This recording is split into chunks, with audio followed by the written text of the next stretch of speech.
other people don't look at us so much. They're living their own life. Hey guys, what's up and welcome back to What's the Point? This is episode 2 where we discuss the book The Courage to be Disliked.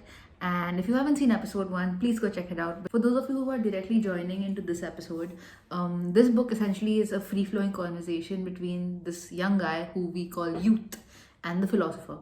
The youth believes that the philosopher's theories and the way he advocates that life is simple and happy is too idealistic. That's just not how life works.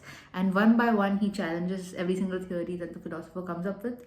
And that's how the whole book goes, like a fun conversation between the two of them. Let's get into this episode. Youth starts off by saying that we were discussing the other day that I dislike myself. What goal could I possibly have by disliking myself? Like, why would I actually want to dislike myself?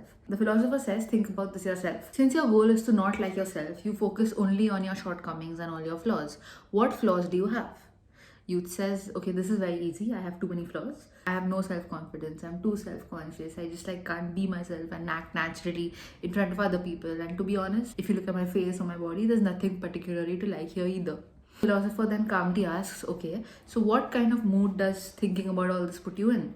Youth says, no shit, this puts me in a very bad mood. The philosopher now brings in a different example to explain this to him. He talks about this girl who came to him and asked the philosopher to help her get rid of her fear of blushing. Her face basically kept turning red in public and she had this fear of blushing. So she went to the philosopher to ask him, how can she get rid of this fear? The philosopher asked this girl that, okay, let's say you got rid of this fear, what would you do then? The girl's like, that's very easy, I will ask my crush out. And I want to ask him out, it's just that I'm just scared I'll start blushing. The philosopher then explains to youth that, you see, the scariest thing for this girl was to be rejected by her crush.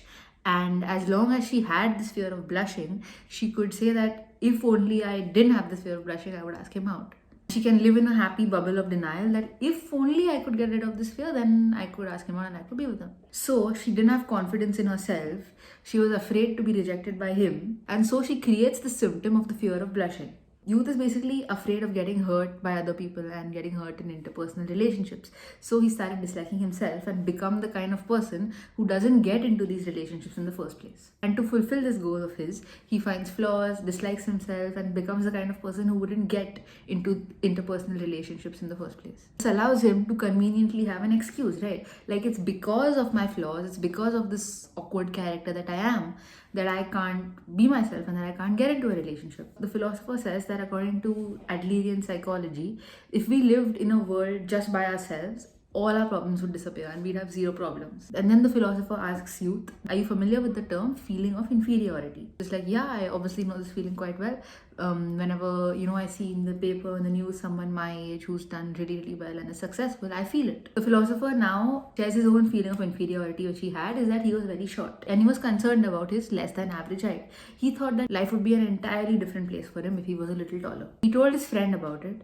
And his friend goes, okay, so what would you do if you were a little taller? Don't you see that your shortness is actually your advantage? Because people are okay to let their guard down with you and they feel comfortable around you because you're not that intimidating and you're a little short. And that's when the philosopher understood that the issue is not his less than average height. The issue is the meaning that he's giving this height. It could be his strength or his weakness. Similarly, all feelings of inferiority are subjective interpretations.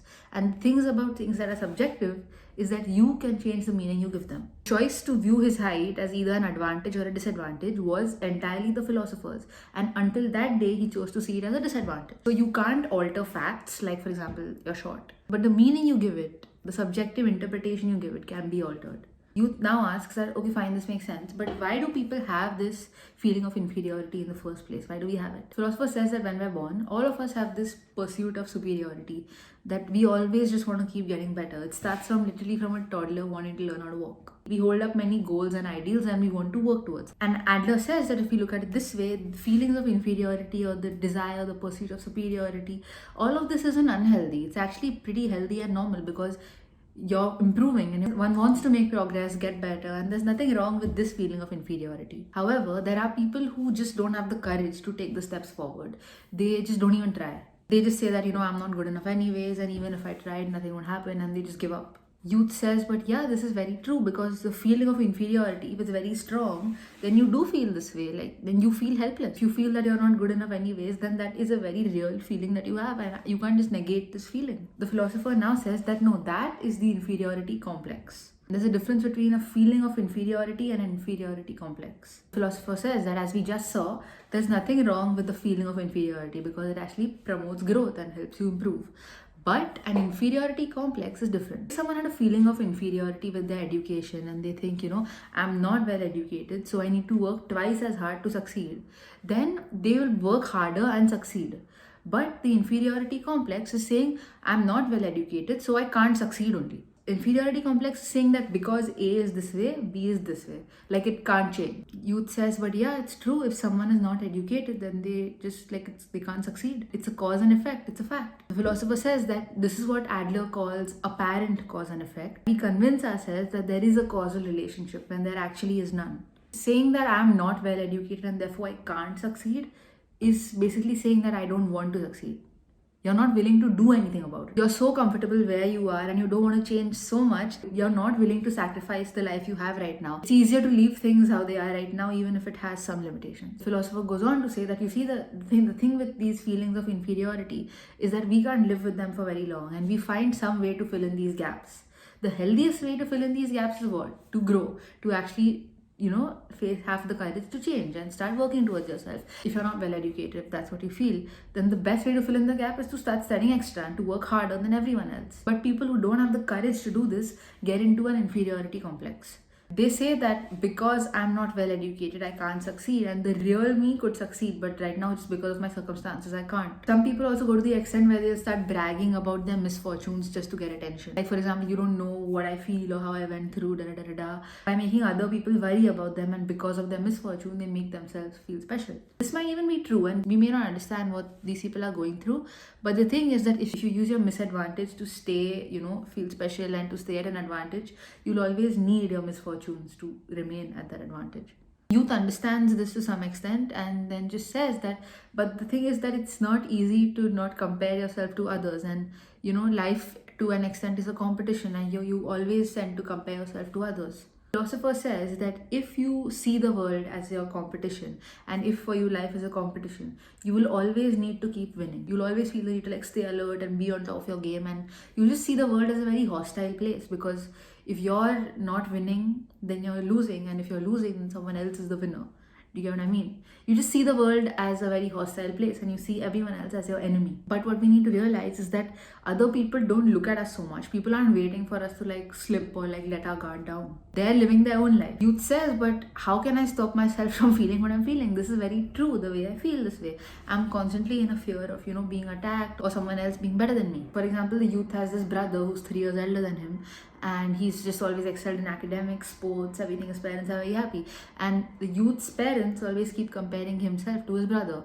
And youth says that it's very easy to be in a very happy, idealized bubble world when you've been brought up right and you've been treated well. But for me, I've always had to have this competition in my life. The philosopher tells youth that basically he needs to get out of his competition mindset, because then you're seeing other people's happiness as your defeat. Once you get out of this, your need to just keep winning over people will disappear, and you can actively contribute to their happiness instead of being jealous of them. Youth says that, look bro, that way of talking is just too ideal, and this is not how it actually works. We can't just break free from our past, act like it doesn't exist. Negating your past essentially is like negating the life that you've led so far. It's true that as humans we live in context from our past and we are influenced by our past. Philosopher says, yeah, it's true that you can't negate it, but what meaning do you give it? That is entirely your choice, and that is only up to the present you right now. Once again, youth at this point stops and says, okay, that does make sense. This is where we end this episode, guys. We will be back in the next episode to continue on with this book. I hope it's making sense, because I know it's a bit hard to follow with the way I'm narrating it. I just want to stay as authentic and real to the book as I possibly can be. And yeah, so I hope you guys like the episode. Let me know your thoughts in the comments below. And yeah, I'll see you guys next time.